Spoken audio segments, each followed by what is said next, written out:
Hey, Charles, how's it going?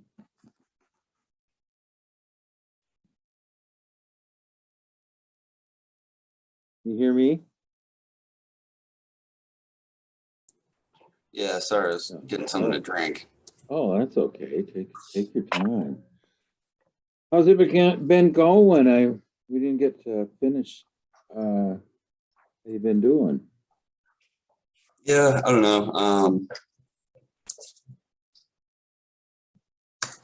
Thinking about going to Maine again this summer. That But would be great. kind of just like I don't really want to just be like traveling around and I kind of just want to live somewhere. And to be honest, I really don't want to work in the restaurant industry anymore. Um, I'm just I'm just tired of it. Well, what was this deal about that you were, we were very busy in Maine and you felt, I mean, you're going back and forth because, you said in that you never had been happier than when you were doing whatever it was you were doing. Um, What was that about? I think it's because like I was actually like applying myself and like I had a really good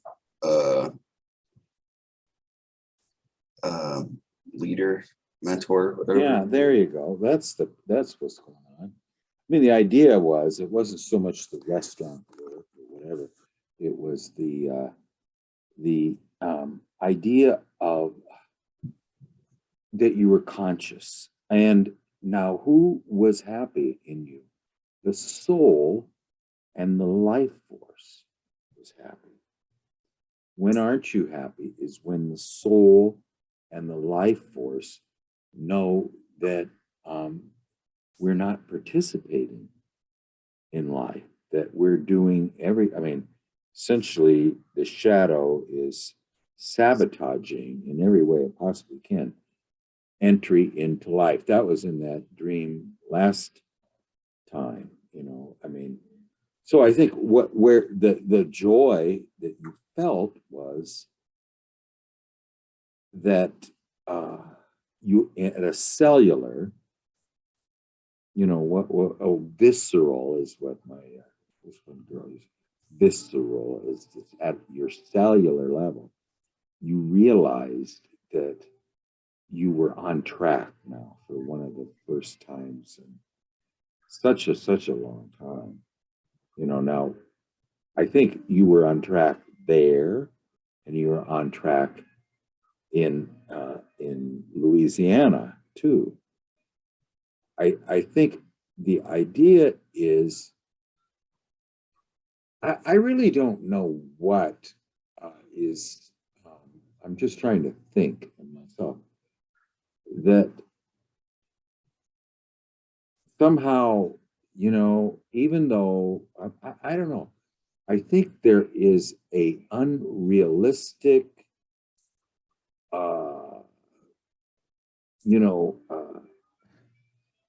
don't know. I mean, it really, I think returning to St. Louis is returning to the Power.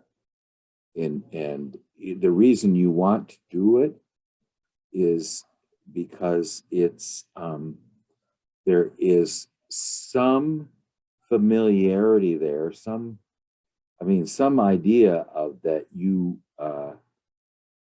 I don't know, it's sort of, but the thing is that I don't really think that you can be conscious and live in St. Louis.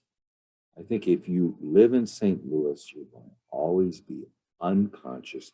Now, you could get conscious somewhere else and then come back to St. Louis, but I don't think you can become conscious in St. Louis. I think you need to become conscious somewhere else. And I think one of the issues is now, what is consciousness? What is consciousness?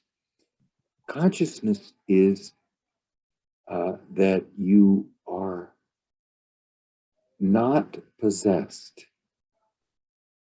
you know. And who possesses us? You know, I would say that who's possessing us is that we have an extremely powerful shadow who doesn't just come in dreams. He comes and he absolutely just crushes any attempt we have, any attempt we make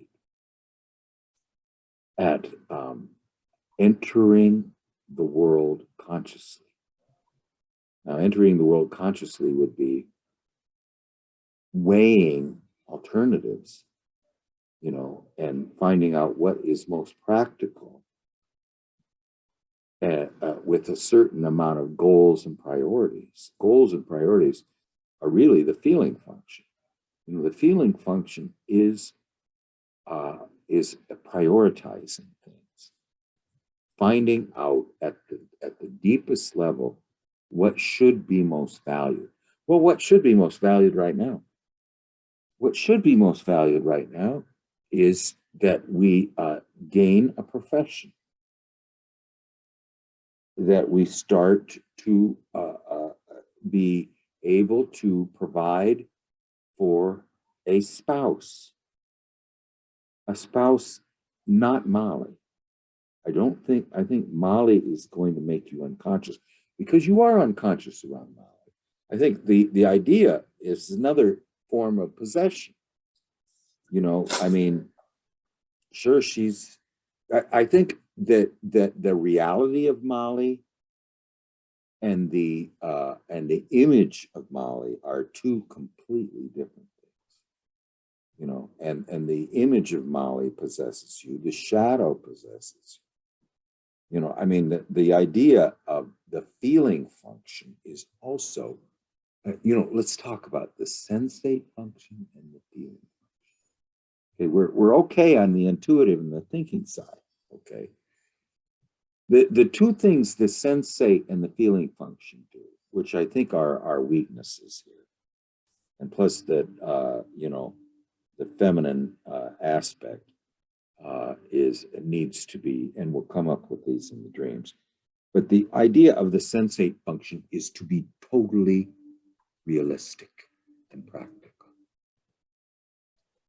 Having a budget, having a goal, having a plan, working it, and every day you get up.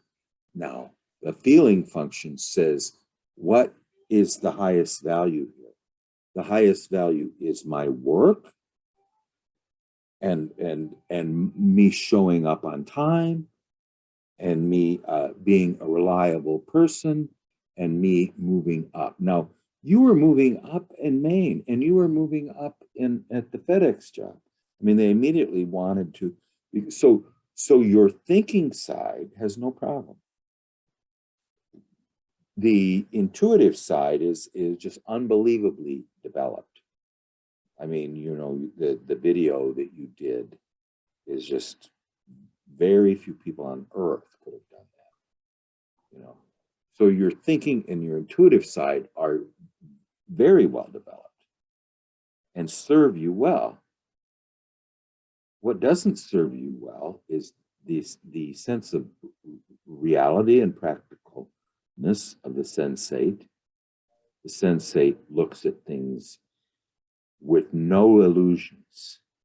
You know, the feeling aspect is that you, at your deepest level, come up with a value system. What is most important here?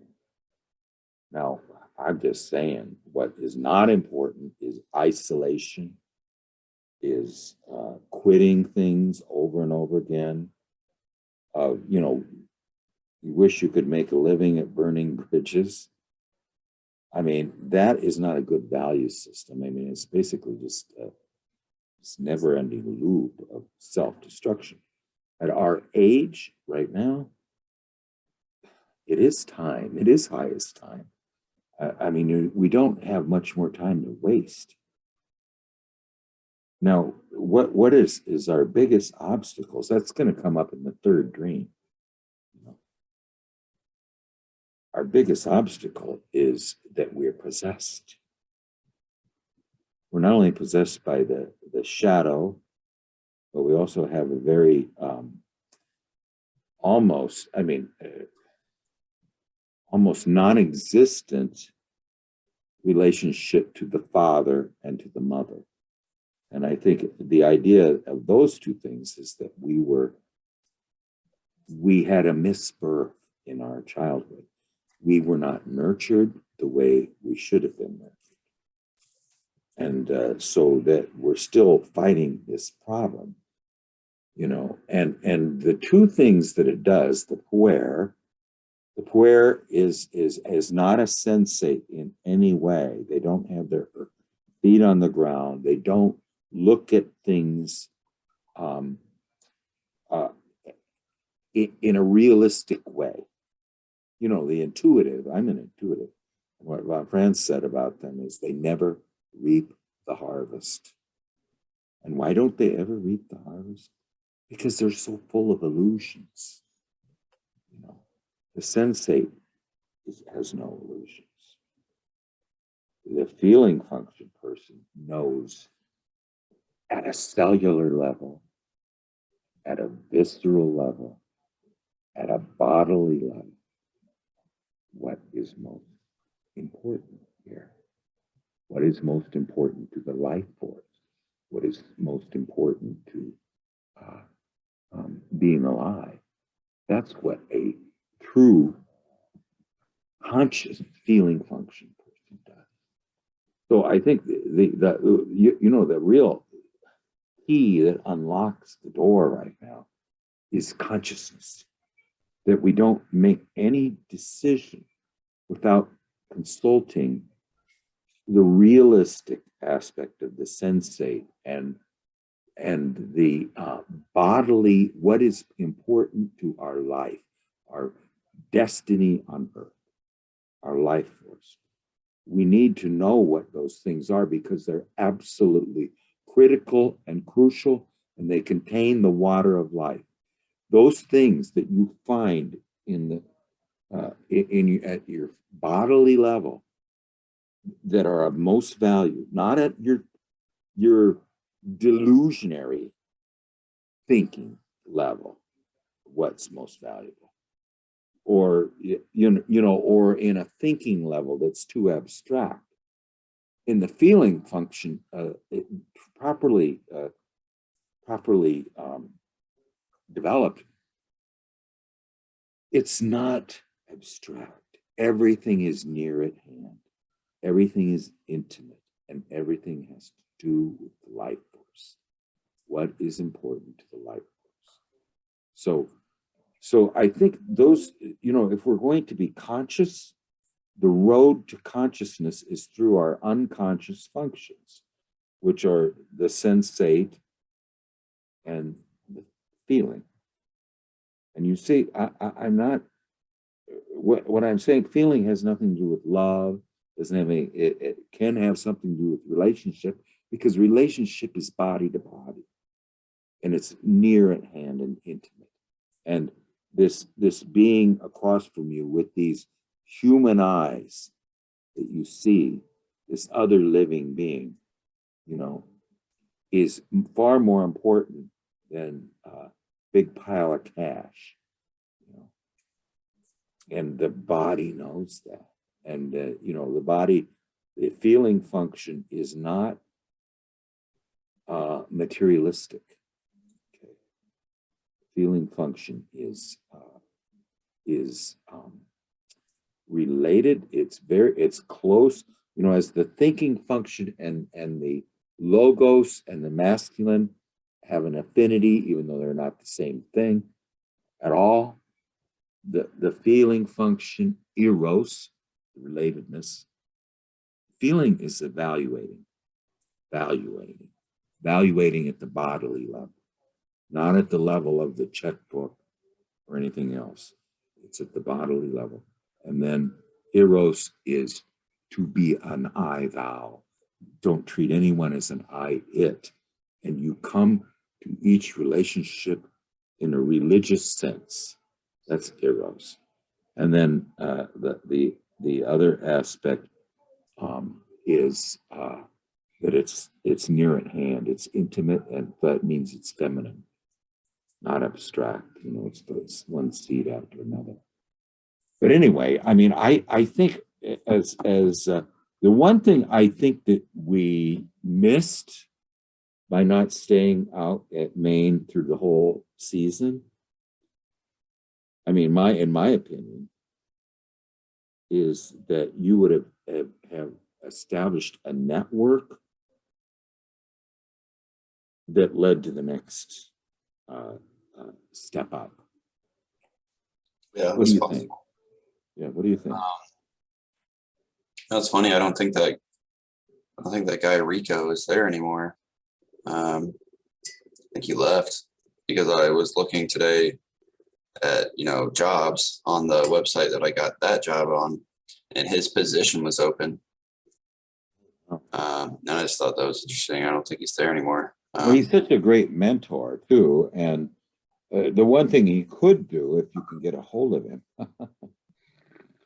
is to get a reference. But I don't know. I mean, you'll have to tell him that you why you left, because I'm sure that changed his opinion of you somewhat, because he didn't understand, wasn't sure why it occurred. So I mean, he was left with really uncertainty. Oh, he didn't? He said I could come back whenever I wanted. Okay. Well, that's great. I mean, I just wonder if he can get you a reference. I just, you know, while I agree with everything that you said, I think, you know, two things are really kind of standing out to me the most, which is just like, I feel like, you know, it doesn't matter anywhere I go. I think I need to, I just need to somehow face my addictions and just try to live without them, and really make an effort to try to live life without these addictions that I have. And it doesn't, like I said, it doesn't matter anywhere I go, like it's still going to be a problem. So I just need to face it. I mean, wherever, sooner rather than later. But also, I don't really know why, but I just, I don't know, I just don't feel confident at all. And I'm not. Don't feel confident for what reason? Why would you not be confident? Can you I don't know. I just don't really. You don't trust yourself, I think, is the main problem. Because I don't think that anywhere you go, you don't. I mean, okay. Well, let's just start out talking about the kratom. You know, I mean, this is self-destructive. You're never going to enter life as long as that kratom is also possesses you. I mean, we got to find out those things in our life that make us unconscious. And you know, the things that make us unconscious are those just snap decisions that whatever it is I'm doing, I'm going to quit. You know, you know, there's a sense of panic. Now, you know, we talked about why do we not see the great cathartic release that we see in dreams in real life? I think we do. And I think that the idea of there isn't a release, it's really is the idea of what we want to really be released from is these plunges into the abyss. And you're plunging into the abyss in real life, by, short circuiting every positive development that comes to you. That short circuit creates a sense of unbelievable tenseness. It overwhelms us. I made some notes here. I was writing. It is, let's see. Tense, overwhelmed, and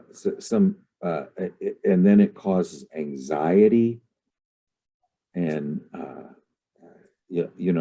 all of that stuff. That is what happens after we quit. I mean, you just that quitting aspect, which seems to create a release, does not include the recalibration. Typically in an emotional release, the idea is that we are overwhelmingly tense, we're overwhelmed, and we have just a frozen state of anxiety. The idea of having this meltdown is that it dissolves that. There's a dissolving aspect. And at the end, there's a recalibration, usually. But there's no recalibration when we just quit our job and have no other prospects, ahead of us, or we start a job and then don't show up, 2 days into it, all of those things. First of all, that is very similar to getting high on kratom. I guess what I'm saying is that it's the third day on our job, we don't show up, and then later the sensate feeling function side of us wakes up and says, what in the hell did I do? Consciousness wakes up in us. So that what happened is you or we, anybody, just goes into this, there is no, that's what the no breaks mean. The no breaks, mean something like, there's no conscious control. You can't stop yourself. There's no way to stop yourself. There's no conscious control. And the idea is that not inability to have conscious control and can't stop ourselves, that's unsustainable. It's absolutely unsustainable. So that's why we are accelerating into this dangerous situation, because this aspect of no conscious control, can't stop ourselves, is unsustainable. And the only thing that can happen is at some point we must stop because it's not sustainable. Where does it happen? At the turn, the turning point. There's a turning point. And at the turning point, the unsustainable situation comes to an end one way or another. And then we explain we don't have any conscious control. And why don't we have any conscious control? Because our feet can't reach the brakes because of a blockage between our standpoint on earth, the sensate aspect of us, our feet, have no way of helping us control the situation. So, there's nothing more sensate than our whole system, than our feet, the standpoint, the one that's on earth. It knows what it's doing, doesn't have any problem doing it. And yet that sensate aspect of us, which could control us, could give us conscious control, has no way of doing it because of the blockage. Now, the blockage was a gearbox, you know,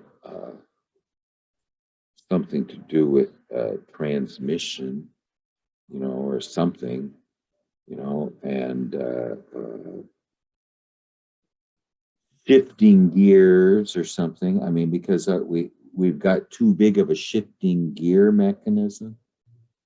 We want to shift gears all the time, and being able that having this overdeveloped shifting aspect makes us doesn't allow our sensate function to work because we're just too there is that aspect of us is the obstacle to the sensate aspect. And that's why we don't have any conscious control over the vehicle. Now, what do you think about that? I don't know. I mean, I definitely kind of, I see the not being able to reach the brake pedal in kind of the same way. I just can't, I can't stop myself.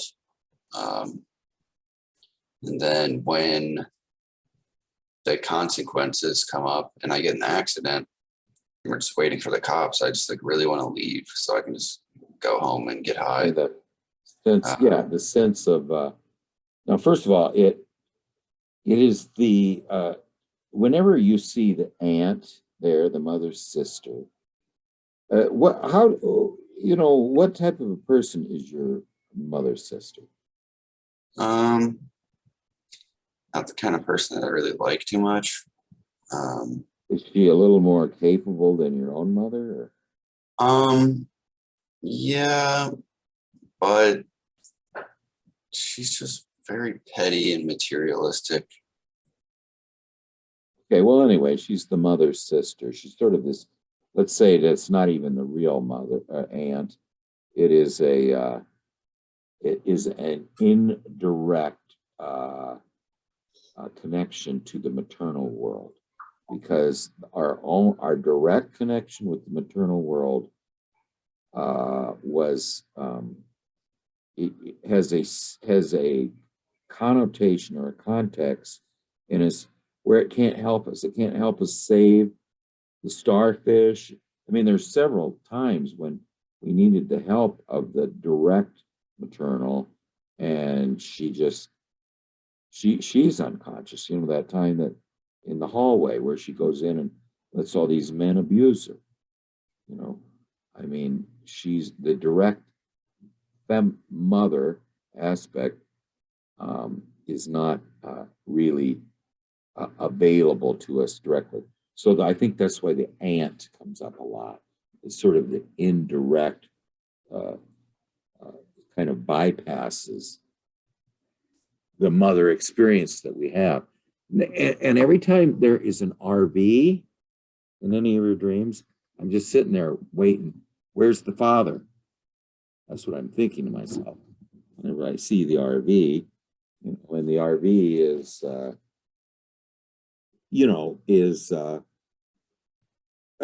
it's not. It is a place with no fixed point. There's no foundation. The masculine paternal has no roots and no foundation, and it's itinerant.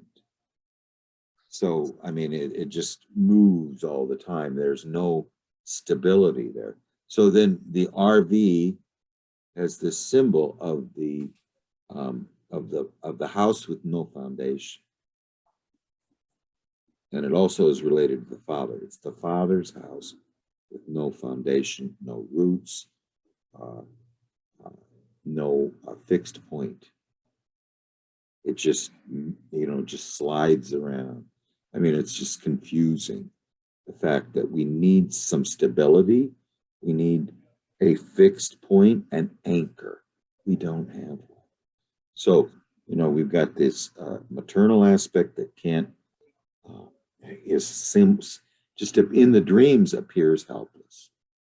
And then in the dreams, the paternal aspect has no anchor, no, it's like one of those, it doesn't have enough weight to hold it to earth. It does no foundation, any kind of a rock aspect, and that you're in this small dark room, you lack the light of consciousness there. And then you have this place of residence, again, that has all those aspects. No fixed point, it's a recurring theme, no foundation, no roots. It's related to the Father world. I mean, when I read that, I did, before I even got it done, said, well, the Father's going to show up, just watch. And, then he does show up. And so you open the door to the Father's room, and you go in, you seem to be unconscious. It's like waking up on a train, or you fall asleep and let's say you were asleep and your parents put you in the back seat of the car and then start driving off. Suddenly you wake up and, where was I? Last thing I remember, I was in bed. Well, now you're just moving. And so you wake up and you ask the Father, where are we? And now the Father is engaging in some completely unproductive activity.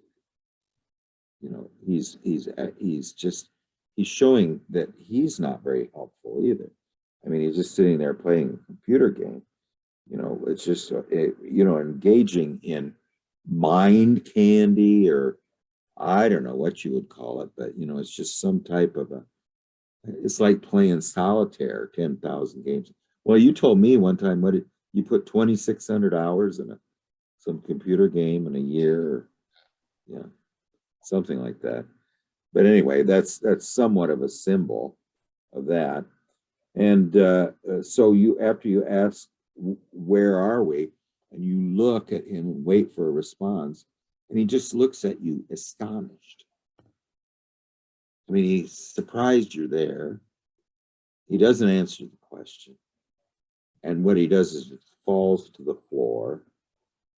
And now there is a cat there, and which would be an instinctive aspect, and one that usually represents a more feminine instinctive aspect. And he says, no, stop. Whatever it's doing, stop.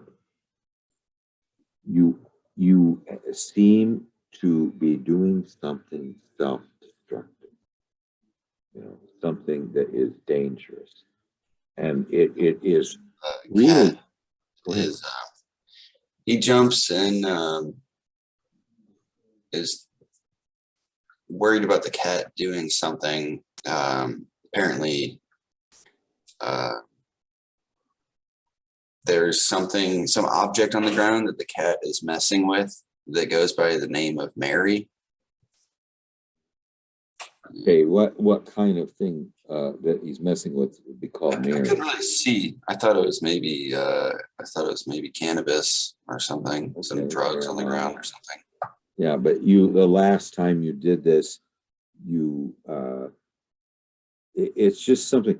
Now, what I would think, if it's cannabis, that would be really instructive, because I'm guessing that this is the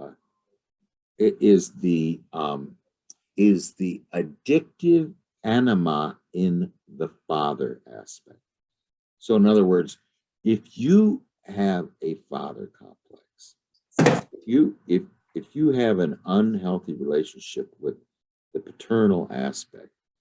The reason you do, and the reason a woman would too, is because that maternal aspect in you has a negative anima,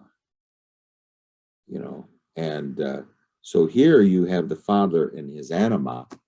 The fact that the father and the anima have this negative relationship with each other is why he has no fixed point, he has no foundation, he has no root. The fact that he can't relate to the feminine, and that he plays computer games all the time. I mean, all of those things point to the fact that he is not grounded, he is not earthed, and the only thing that could ground him and earth him would be if he had a positive relationship to the feminine. A fully conscious masculine being has to have a positive anima. If it has a negative anima, it's never conscious, because she marries the shadow. So then the shadow and the anima in that person are now, so that person is in a continual state of possession, because the shadow and the anima are so powerful, and they overwhelm every attempt at consciousness, at being conscious. The fully conscious masculine aspect, the only way it can be conscious is that it has everything in its place. It has a positive relation to the inner feminine, a intimate union with the feminine within it. And also has is conscious of the shadow aspect in it. And I say what's conscious of the shadow means this is conscious of the compulsive aspects. Now, one thing a sensate person could do, like yourself, if you want to become a sensate, is I should send you the 12 steps, because 7 of them have to do with taking a personal inventory. What is it about me that is compulsive? I mean, at least be aware of it. The fact that you take the inventory of it and you write those things down increases your consciousness of those compulsive aspects of you that totally obliterate consciousness.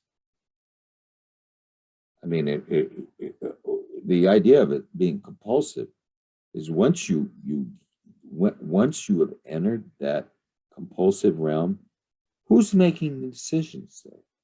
It's not the conscious ego. Conscious ego is who knows where it is.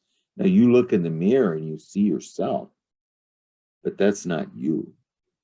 I mean, it is your decision-making function, your ability to cope with life is being run by unconscious powers within you. And that's really is what's happening over and over again. When these things happen, what you really are experiencing is you have checked out. The conscious view is checked out. Now, my wife had this wonderful dream. She wanted me to explain it, and she was telling it to one of her friends, and she says, well, I'm going to ask Craig what he thinks. So she's, oh, tell me, because it was about a drinking dream. She's an alcoholic, and so what it really was, this man that she used to be in love with is at a funeral. They're celebrating a death. Something died. Well, something died in her. So, and this animus. Now, she is drinking. She's about ready to celebrate 10 years of sobriety this month. But in the dream, this is always troubles alcoholics. in the dream, she's drinking. Who is she then? She is her own shadow. That's not her there. She's her own shadow. Now, this is also a clue to me. Her dream is also a clue to me about your dreams too. Because suddenly the daughter shows up. The young thing. Now, the idea here's the death. It's the death, really, of this being here.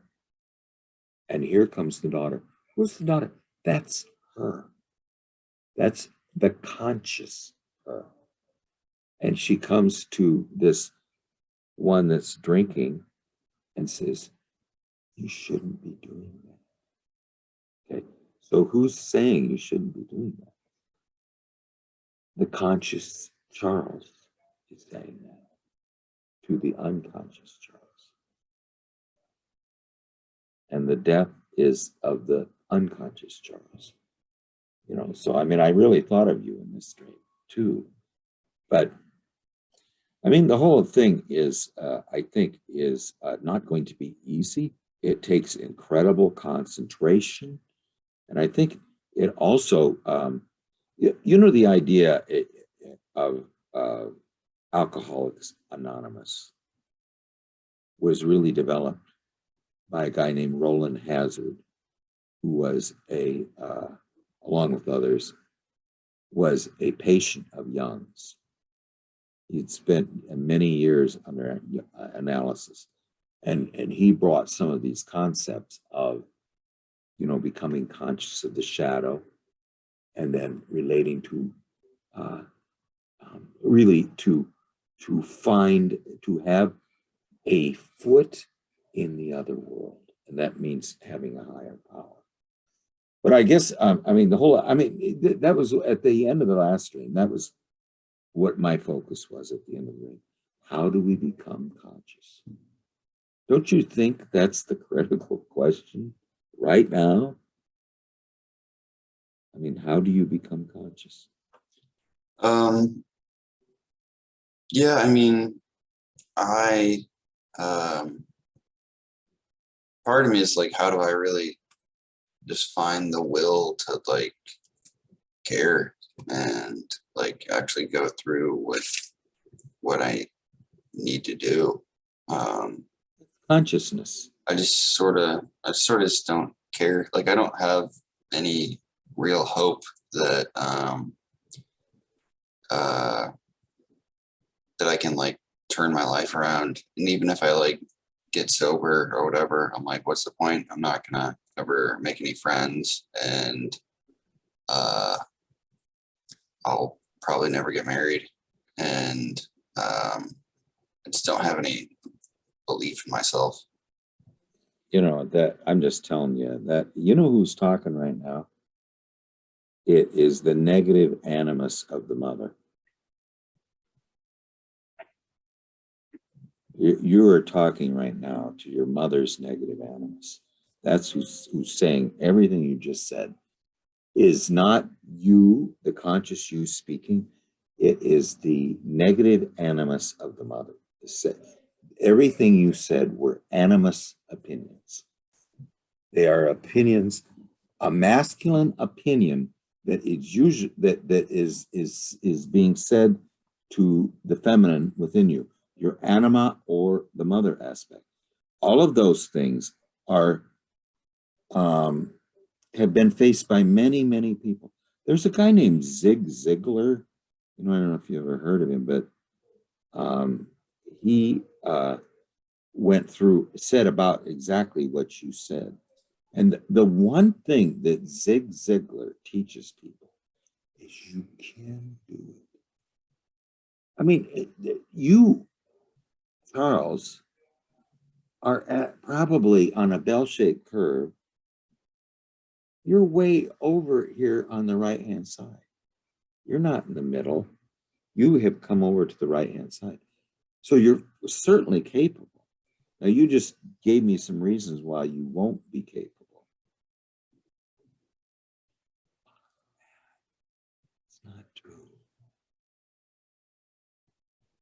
you know what is most missing in your life is the two cures for that little speech you just gave me are what I talked about at the beginning, is realism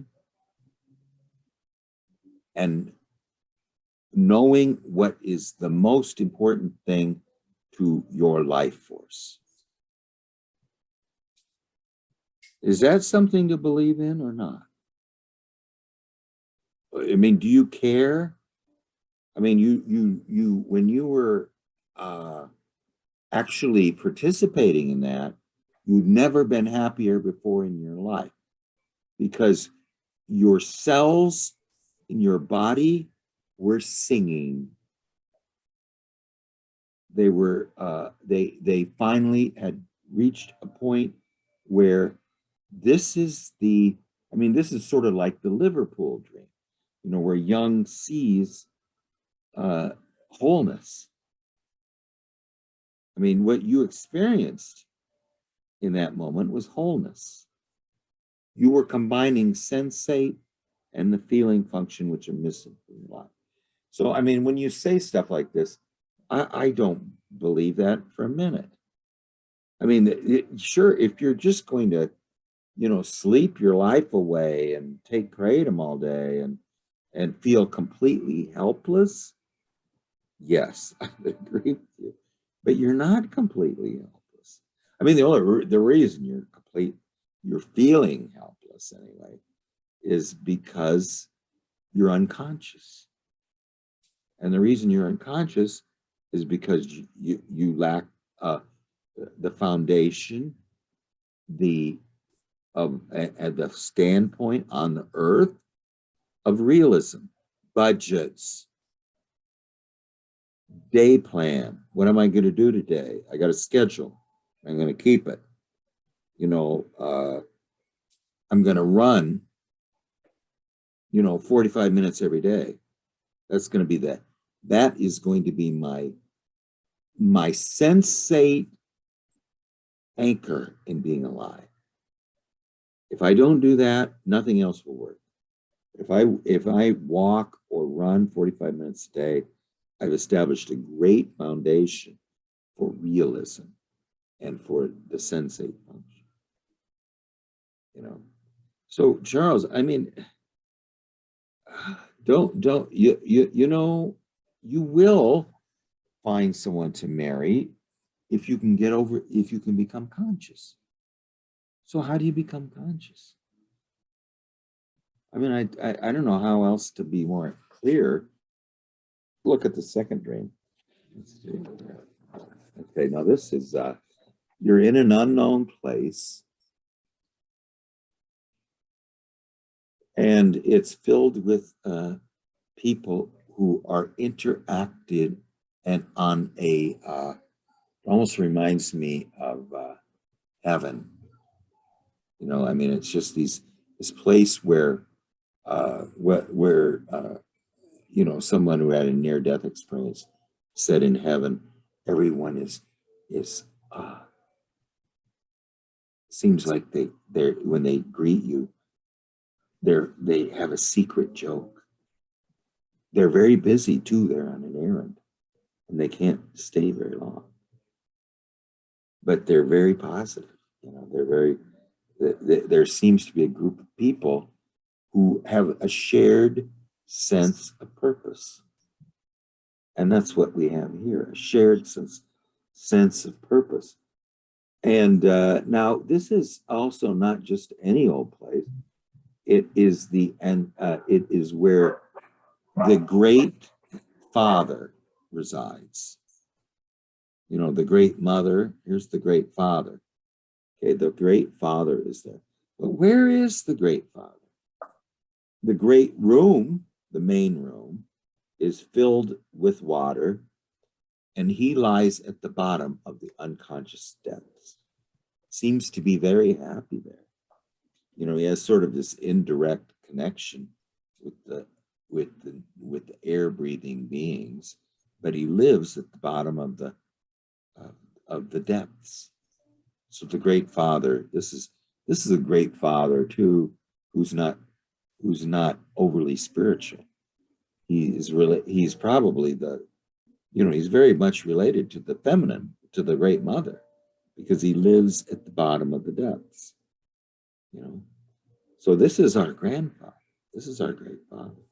He lives at the bottom of the depths. He doesn't live up on a cloud, up in the sky. Okay. And let's see. Yeah. He's thriving down there. He's very happy. This is his homeland. His homeland is at the bottom of the depths. And so now you're talking with children, playing and talking with children. Well, who are you talking and playing with? Well, in my wife's dream, and I think in yours too, you are talking with the conscious Charles. That's who you're talking. That reborn aspect of you that's conscious. You're like my wife with her drinking dream. You're unconscious. But there is a consciousness in you, and it's represented by these children. It's represented by the baby monkeys. It's represented by all these other young aspects in you. This one seems to be a little more positive. This is a very positive dream, by the way. It's unbelievable. Okay, and then this is where you were born properly. This is this place of wholeness. This is the place where the Great Father lives in the depths and is happy there, and everyone else is happy. But then we find out that we have to leave this place. And this is a little bit different than leaving the basement where the baby monkeys are and the guinea pig that hides our shoe. We're leaving a wonderful place. This is just a miraculous place. And what happens is we have a cathartic release. We start to cry. Okay, again, what does this mean? It means recalibration and release. The idea is that we're recalibrating and releasing. So, Charles, I mean, the whole thing is when you're doing this sort of I'm hopeless, I'm helpless talk, you're not hopeless and helpless.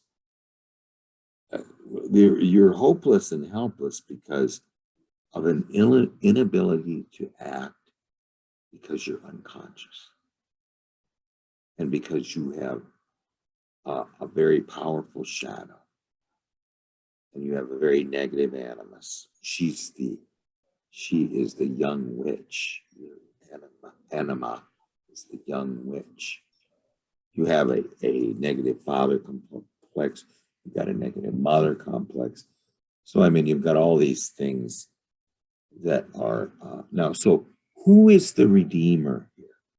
Who is the one that can save us? It's these little children in the stream. That's the conscious Charles. They're the ones that can save us. They live in this very positive place where the Great Father lives at the bottom of the depths and is thriving there. So there's almost divine aspect in them is incredibly positive and is down there. So, I mean, you've hit on many things, almost. Well, the Cabbage Patch Doll. See, you know who the Cabbage Patch Doll is? It's the conscious you. How do you make that Cabbage Patch Doll represents your own Redeemer? Because I do think, Charles, this person that you were just talking about before needs to die. That person needs to die. Whoever was just talking to me a few minutes ago, that person has no water of life. They are you know, in the possession of the young witch, in the possession of the shadow, in the possession of the devouring mother, and in possession of the father whose fixed abode is an RV, you know. And then he's also the one that has no conscious control. He doesn't no ability to stop his unconsciousness, his unconscious behavior. That's what it really means when you can't break, you can't stop your unconscious behaviors. And your unconscious behaviors are caused because you're possessed. And you're possessed by all those things we talked about. So how do we redeem all of this? Blah. You know, I mean, the only way that we can redeem it is to have that aspect that you die. You might, if you know, if it was me and I went into active imagination, I said, how do I kill this being? Because I need it. Absolutely. Now, see, at that level, you and the anima are talking about the life force, because this person over here is not connected with the life force at all. He is a devotee of the God ego and a devotee of the outer world. The one who's saying, I want to get rid of him is one who has the great father at the bottom of the depths, in the great room, who's thriving there, you know, and who talks with the children and plays with the children. Isn't that a wonderful place? I mean, isn't that a touchstone of being connected to life? What if you were from that place? Do you think you would tell me all those things you just said? If what? If your homeland was that unknown place where the great father exists at the bottom of the depths, and the children, and we have a great relationship, both playing and talking, with the reborn aspect of ourselves.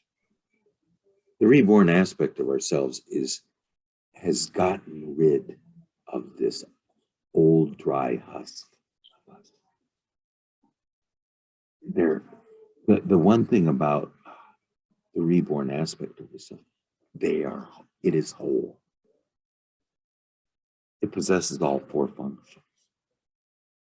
You know, it knows what's valuable.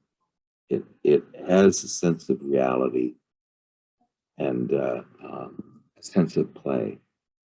You know, it's connected to the source. Really, that's its great advantage over the ego. The ego is not connected to the source. You know, and that's why it needs to be reborn in us. You know, Yeah, but I mean, I think, Charles, the one thing that you can do if you want to do a sensate thing, I might just send you the 12 steps, because just try a couple of them. Make an inventory of your compulsive behaviors. I could start a list of it. Why do I, when I'm offered a promotion somewhere, do I quit? Right at the point where I could now finally find some occupation that is going to allow me to have a family, and I quit. You know, I mean, in other words, we're moving up the ladder. Does Rico have a family? mm, He doesn't. But I mean, he's doing pretty well, isn't he? How old is he? 43. 43. Yeah, he used to be in much rougher conditions than I am. He also had to go through his addiction and struggles, and that's kind of why I like him. Mm-hmm. But yeah, I mean, I've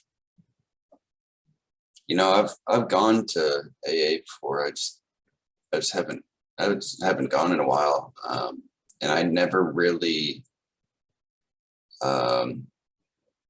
felt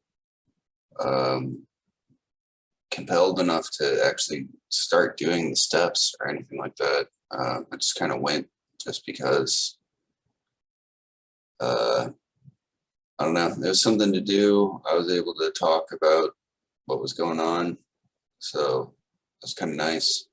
It's consciousness, especially if you get, you would get someone who would face the same problems as you, and you would talk with them as a sponsor-sponsee relationship, you know. And I just say that you want, I mean, see the idea, I think the main aspect right now is our unconsciousness. You know, that we're just unconscious. So how do we become conscious? I mean, that was my, that last dream seemed a little like it didn't have a exit. And I said, yeah, there's an exit here. The exit is to become conscious. Here, let me just read you these because they're really informative. We admit we are powerless and that our lives have become unmanageable. We've came to believe that a power greater than ourselves could restore us to sanity. Okay, now who's that? That's those children and the great father at the bottom of the depths. Those entities could definitely restore us to sanity. We made a decision to turn our decision making and our lives over to the care of that great father in the depths as we understand it. In other words, our decision making and our lives are now going to be directed by him, that person at the bottom of the depths who thrives there, and his children, his grandchildren or great grandchildren, who this unbelievably positive life. Okay, those are the first three. The fourth one is we now are going to make a searching and fearless and honest moral inventory of ourselves. We're going to be brutally honest. We're going to list it all. Inventory of ourselves. I mean, our history, our background, searching and fearless inventory of who we are right now, and be focused on our admitting that we're powerless and helpless. Okay, and then we admit to the man at the bottom of that depths and ourselves, and to another human being the exact nature of our wrongs. So we need to tell either, I would say you could tell the great mother, you could tell the anima, you could tell the great father the exact nature of your wrongs. You could tell a therapist the exact nature of your wrong. We are entirely ready. Now, this is sort of a counter to what that little speech you gave me about you just don't care, your apathy. We are, because you're helpless and powerless. That's why you're apathetic. We are entirely ready to have that great Father, the bottom of the depths, remove all these defects of character, the ones that we listed in that exact nature of our wrongs in this searching and fearless moral inventory. And then we humbly ask that person at the death, please, great Father, help me remove all these shortcomings that I have listed earlier. you know, and then now we make I don't know whether this is relevant to you, but you can make a list of all the persons you've harmed and become willing to make amends to them all.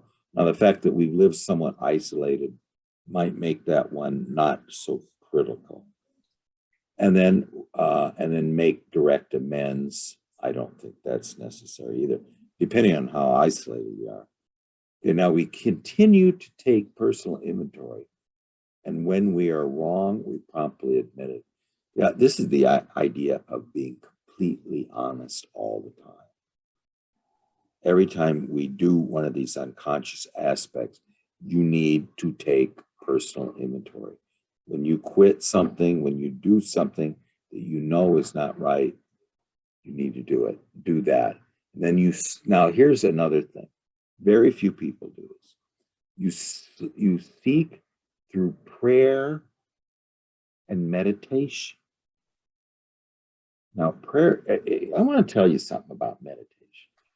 When I go into meditation, I'm absolutely shocked at how tense and overwhelmed my ego was when I started. I can't undo it. You know, the only thing I can do to undo it is to see myself in a coffin or hold my own skull and look at it, or try to bring my consciousness from here into my heart, and not in just my heart, but the anima's heart, the soul's heart. This is the soul's heart. And now I'm going to bring my awareness down here. Now, after doing those three things, maybe I can proceed, but it takes a long time. You know, that's why I have to go through 7 gateways to get there. And sometimes I don't even get there after 7. I got to start over at the top and do it 7 more times. And the whole idea is that is this idea of to improve our conscious contact with the depths that can heal us and remove these defects of character and remove our shortcomings, because we admitted that we can't do it ourselves, you know. And then that is the real, and this is the critical thing too, spiritual awakening. As the result of these steps, we try to carry this message forward in our lives. Now, are you ever going to reach that turning point? I mean, I don't think you do it through apathy, you know, and through not caring anymore. But Charles, you know, this is the one thing people don't understand about you, is that video you did. Do you feel apathetic about that video? I feel like I could have worked on it a lot more than I did. Yeah, but I mean, just the content of it, the content of the vision. Is that something you're apathetic about? Doesn't it immediately awaken something in you that is a central point? Yeah, sometimes it does. Well, it should always do it. I mean, that's the whole idea of meditation and prayer. And let me tell you what Edinger calls prayer. It is a request of the unconscious to send us an image, a healing image. That's what it is, you know. But I mean, the whole aspect is a little bit of reverence, you know, a little bit of humility, not a little bit, but a lot of humility. You know, I'll tell you one other thing, and this is my own discovery, is one of the greatest obstacles, the greatest gearbox in front of the brake things that we have is our own inflation. You know, now you've got you're too low. You need to bring your self-esteem up a little bit. But I think the way that you bring your self-esteem up a little bit is to do something, take an actions, and you know, you follow up action after action, and they are really related to what viscerally and cellularly in you are the most important things to being alive. And what are they? You can't make a list of those. Being a father, being a husband. Those are two to start out with. Being making my day something I'm proud of at the end of the day. And I think the other thing, one thing that really is a very simple thing, is just to set some simple goals, and try to make them that you really are going to go through. You got to go somewhere. It's like, No, I was just looking at my guinea pigs to make sure they weren't yeah, okay. acting up. Well, sometimes you have to go to the store before they close or something. But anyway, what's your opinion now? These three dreams and just I don't let me tell you other thing is you can live as if. Don't say that stuff you just said to me ever again. That's not. You fill your brain with that kind of stuff. That's stinking thinking. You can't do stinking thinking. You really can't. You need to at least do some. You need to speak affirmatively about the ideal state. Just write down what the ideal state is and move towards it. I mean, here's the idea. Why don't you become your own therapist? I mean, you sit down and say, Charles, here's what you need to do in the next 3 years to accomplish the goals of your destiny in your life itself. Not any, you need to be more materially prosperous.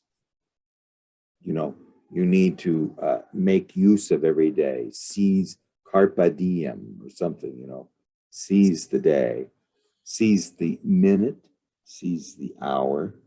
And you want to feel like you did in that restaurant. Seize every minute. Be reborn every minute. You do that enough. Give it 5 minutes. See if you can go 5 minutes of being incredibly productive towards some goal that the therapist in you has set out as the most valued high priority things. I mean, geez, this is not hard, Charles. I'm telling you. You're capable of any of this stuff. I mean, the only thing that's standing between you and the conscious control, your sensate function, able to stop your unconscious behavior, is action. Well, isn't that what von Franz and Jung said? Just do something. I don't care what it is. So anyway, I would just say I like your idea of going to Maine this summer. When would you leave? But you said you don't want to be traveling, but that's, what are you going to do then? I mean, I think that this. Well, I don't know. I mean, when I went up to Maine last time, let's say I started dating some girl. It's like, oh, well, I'm from St. Louis. And she's like, oh, well, I'm from Florida. And it's like, oh, okay, well, I don't know how this is going to work. Here's if you can be from Florida. Follow her down there. Start a life in Florida.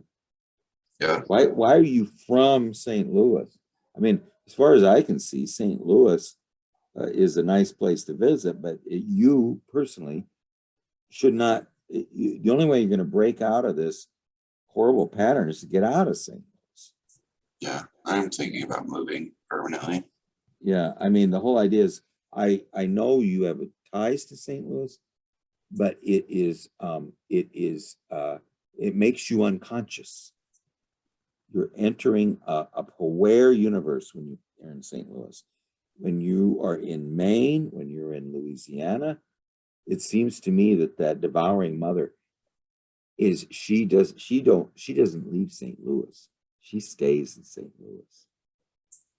Now, sometimes she can get to you in Maine or Louisiana and say, go back to St. Louis now. You know, I mean, she keeps bugging you to do it all the time, along with her allies, the shadow and the young witch, the negative anima, the addictive anima, you know. But I think really, Charles, I would start going to Maine.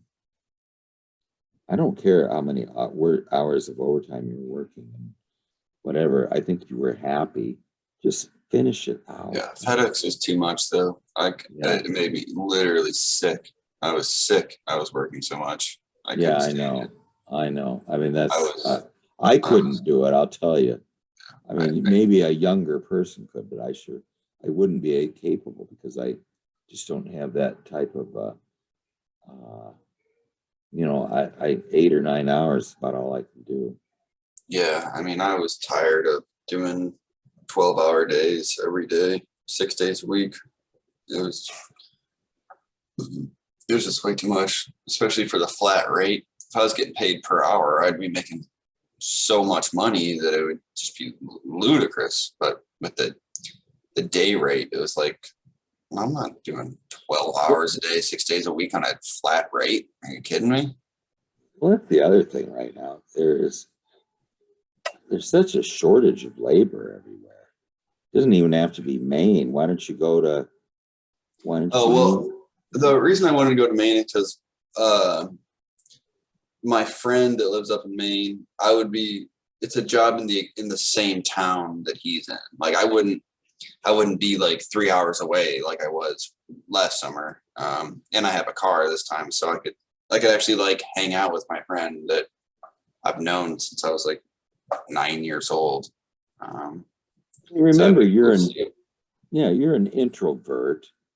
So introverts don't have lots of friends, you know, but that doesn't mean they can't be pleasant and have relationships with people, you know. But and next time you meet a girl and she's from Florida, I would say, okay, maybe I can get a job in Florida.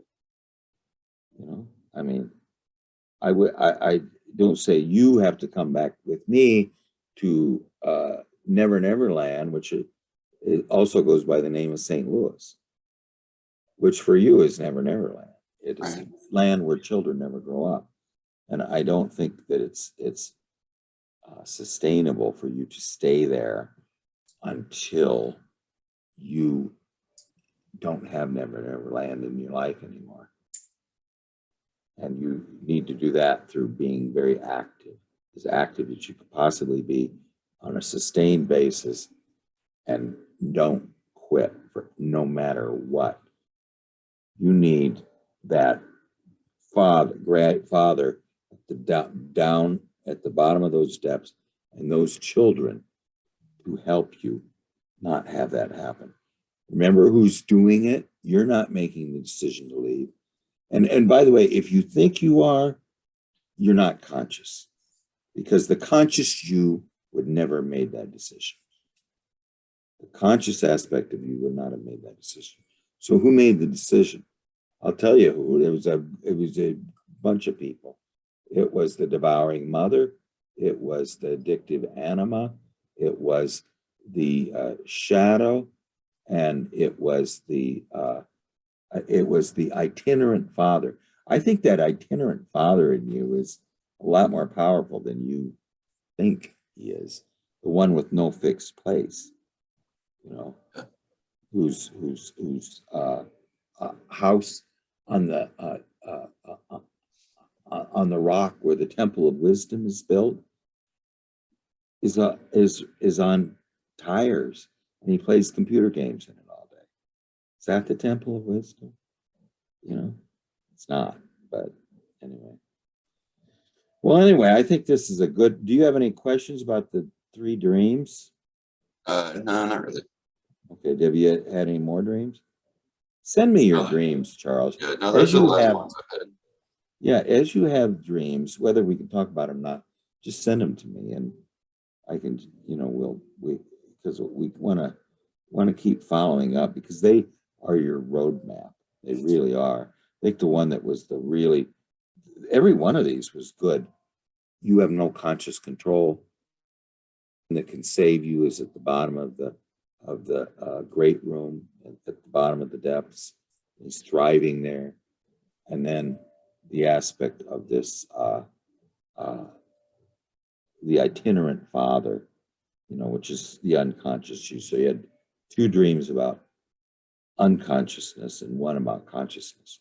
The middle one was about consciousness, and the other 2 were the unconscious dreams. But anyway, well, let's keep working on it, Charles. But if you don't do nothing else, try to do a biography or a inventory of yourself